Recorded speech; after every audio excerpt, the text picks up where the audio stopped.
Hey guys, today I'm going to show you how to improve your kettlebell rack position. There's two major mistakes that I see pretty frequently, and it has to do with the position of the wrist and of the elbow.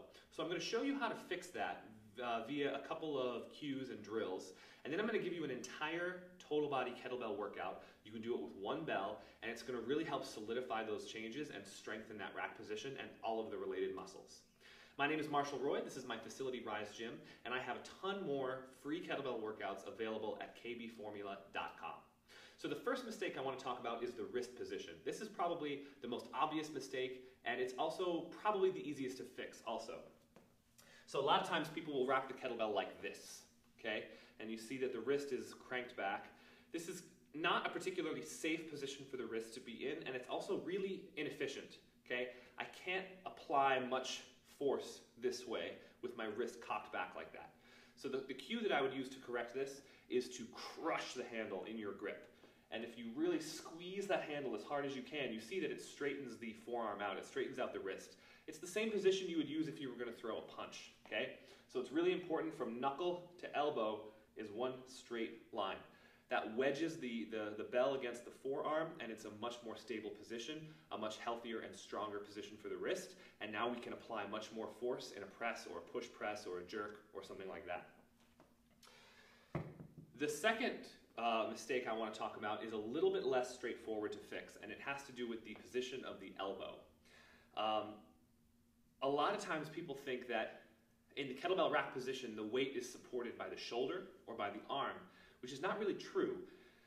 The arm and the shoulder are holding the weight, but what it's actually supported by is the torso, the muscles of the abs, and especially the back.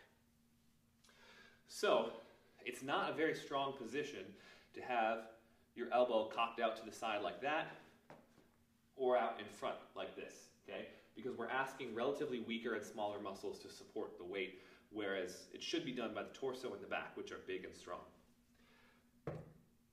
The most important thing in correcting and optimizing that elbow position is making sure that the lats are engaged. Lats are the biggest muscle in the upper body. They are enormously powerful, they're really important stabilizers, and they run from the armpit all the way down the back like a fan into the fascia right above your glutes.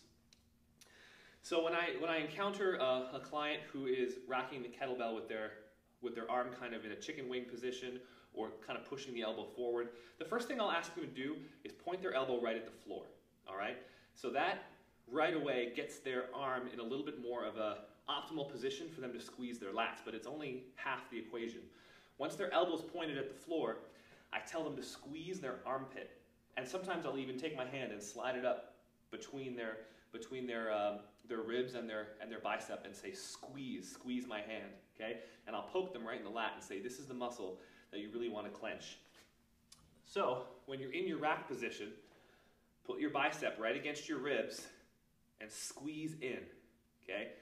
And you should feel that big armpit muscle contract all the way down to your lower back. Now if you have trouble feeling this, here is a really good warm-up that you can do, or an activation drill that you can do before you start training. It's a variation of the bent over row. So you can use one or two kettlebells.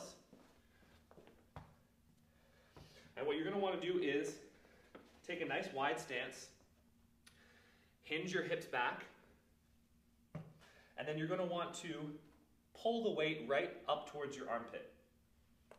Okay? When you get up, pause and take your elbow and squeeze it in towards your body, okay? Because the lats are responsible for pulling the arm bone towards the midline in this plane and also in this plane, okay? So we want to pull it up and then pull it in. And you can do anywhere from 3 to 5 to even 10 repetitions on each side, but remember, we're after activation, not annihilation. So do it until you can really feel that muscle firing, and then go back to your kettlebell rack position. Okay, so once again, you're going to pull up and then squeeze in.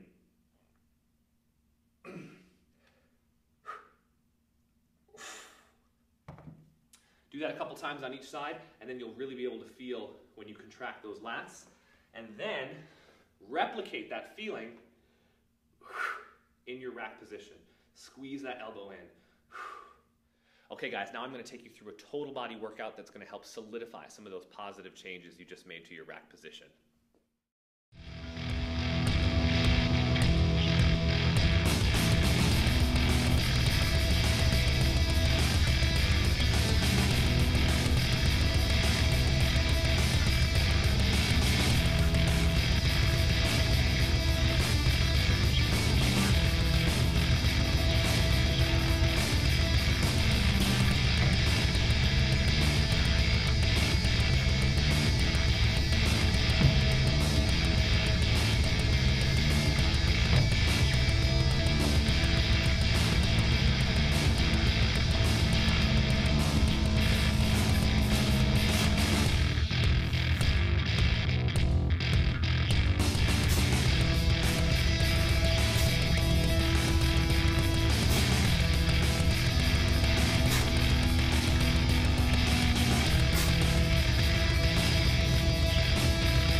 Alright guys, I just finished the workout. Didn't take me very long at all, about 15 minutes. I'm breathing heavy, definitely have a good sweat going. Try that workout, implement those cues and those drills to tighten up your rack position. Please let me know how it goes for you. If you run this workout, let me know how you like it, and I'll see you next time.